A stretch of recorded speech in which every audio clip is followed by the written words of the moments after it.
Hey, you guys! Happy Monday. How's it going? I'll give a few minutes here and see who has the time to hop on. This is Angela Campbell. I'm out of Fort Worth, Texas. Like I said, a happy Monday. Big question of the day. Being Monday, big thing we should all be doing are setting goals. My biggest question to you: do you have issues or do you have struggles with writing your goals? When your upline, your leader, your trainer, whoever is someone that you are held accountable by says, hey, what are your goals? Do you kind of struggle, steer off into space? Maybe, I don't even know. I got no idea. And it happens, you guys. The struggle is real. I know with me and my team, a lot of times I'll ask people what are their goals. And I really come to notice a lot of people really just struggle writing their own goals.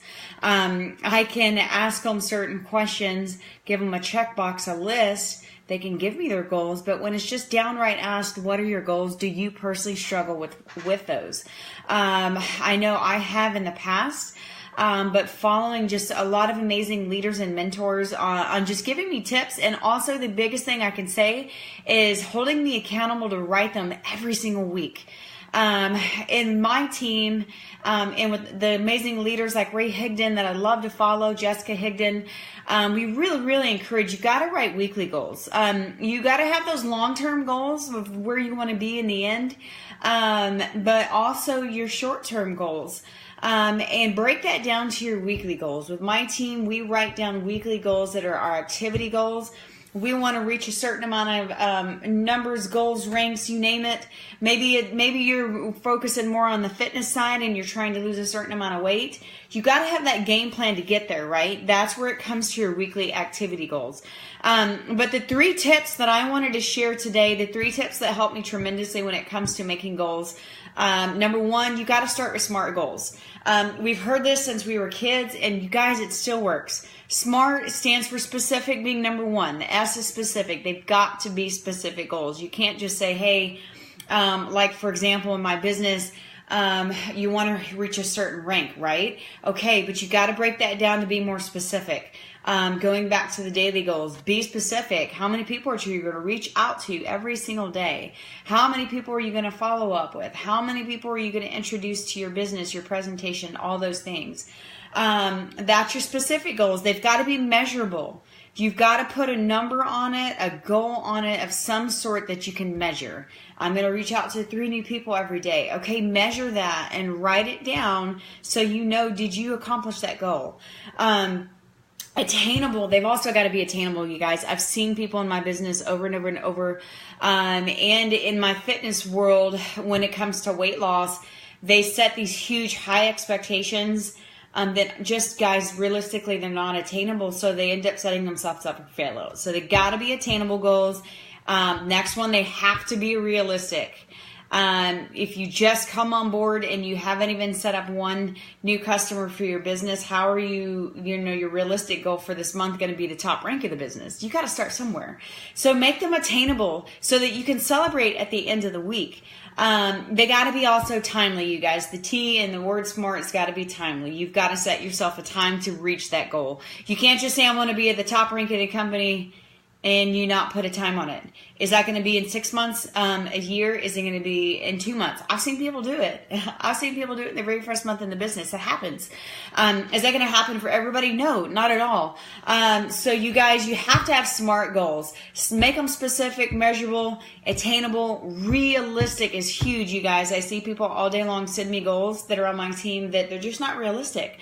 And that's okay. Like, big dreams is huge. Shoot, just like Ray Higdon always says, shoot for the moon, you guys.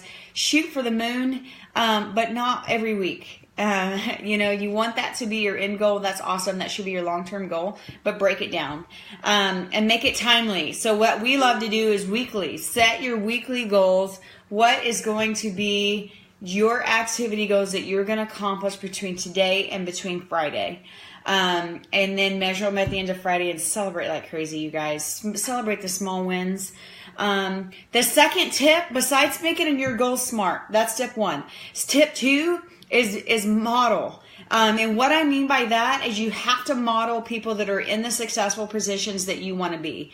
If they're, for me, obviously my passion is fitness. And mompreneurs, I work from home. I have a toddler. I'm pregnant with a baby that's coming in March.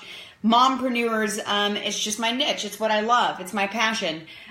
So what I love to do is follow and model people that are in the position that I want to be. And that's what I mean by tip number 2. Find the people that you love, that you would love to be where they are at, and model them, you guys. Success leaves clues. Follow them. If you're like me, some of the top people I love to follow on my Facebook, there's an option when you go to follow, you can make sure that you see their stuff first. 1, it's just motivating for me. 2, it gives you great ideas. You guys, if they're doing something and it's obviously working, don't hesitate to copy what they're doing. I guarantee they learned it from someone else as well. Never share their stuff. Copy and make it your own. Reword it like it's coming out of your mouth. Reword it so that it sounds like you guys. Try to be original, but at the same time, model people, you guys. And then the third one is visual. Tip number 3, you gotta visualize your goals. If you don't have a vision board, I highly suggest you make one. I've got one. Actually, I've got a couple. I've got one way up here at the top of my desk. I'm sitting at my desk. I've got one kind of shortly behind me. If you can see that little board right there, which it's on my to-do list this week to update because we've already accomplished 3 things that are on there, which was upgrading my car to our free lifestyle, the free car that our company puts. We needed a bigger one for baby number 2. Setting up a college fund for my little girl was another one, and family vacation was a big deal. We've accomplished those 3 over these last few months, so it's time to update. But the beauty of it, you guys, is seeing it every day. Visualize what your goals are. One of my mentors gave us an action step the other day that was literally write 10 things down that you want to accomplish. Write those 10 things down and put them somewhere you can see them. Make those visual, but also make some personal goals, you guys. Don't just focus on business. I love to encourage, especially mompreneurs, because we're working from home. We have the kiddos. You can't be business 24/7, or you're not going to feel like a great mom. You're not going to feel like a great wife. You're not going to feel like a great woman. All those things are important too. So make sure you put some of those in, those personal goals, whether it's workout. I love to put my workout goals because it's a struggle lately to get in as many as I want with pregnancy and working and chasing my toddler on those days and all those things. But I set those goals and try to accomplish those as well. So goal setting, you guys, can be challenging, but it's crucial to your business. And to any kind of goals. If you're on a fitness journey or if you're on a business journey, any of the above. If you want extra help, I'd love to share maybe even share what my goals are with you, and you can see, if those work for you, accommodate them, change them up, make them whatever works best for you. But whatever you do, Monday's a perfect day. Set some goals today, that are very attainable, that do challenge you a little bit, but also make sure that they're realistic. And then model those people. If you don't know who those people are yet, find them. I love to share daily tips and daily, advice, no matter what business you're in. I have my passion, but my biggest passion is just helping others. And then get that vision board up. If you've got questions or you got anything that's working, best, for you and your goal setting, please comment below. If you would love more advice, I'd love to reach out to you if you want to comment on one below. And let's go from there. It's Monday. It's a new week, new day, new goals. Let's rock our businesses wherever we're at, and always support one another. So have an awesome day.